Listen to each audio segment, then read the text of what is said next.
হামলার কারণে মাথায় আঘাত পেয়েছেন গণ অধিকার পরিষদের সভাপতি নুরুল হক নূর। ভেঙে গেছে তার নাকের হাড়।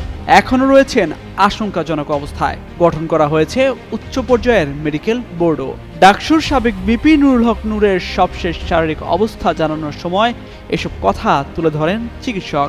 শনিবার সকালে ঢাকা মেডিকেল কলেজ হাসপাতালের পরিচালক ব্রিগেডিয়ার জেনারেল মোহাম্মদ আসাদুজ্জামান বলেন, তার নাকের হাড় ভেঙে গেছে, যে কারণে গতকাল অতিরিক্ত রক্তক্ষরণ হয়েছিল। আগেই রক্তক্ষরণ বন্ধ হয়েছে, জ্ঞানও ফিরেছে। তবে ৪৮ ঘন্টার আগে নুরুল হক নূর আশঙ্কামুক্ত সেটাই বলা সম্ভব নয়। নূরের চিকিৎসায় গতকাল শুক্রবার রাতেই সর্বোচ্চ পর্যায়ের মেডিকেল বোর্ড গঠন করা হয়েছে বলে জানান মোহাম্মদ আসাদুজ্জামান।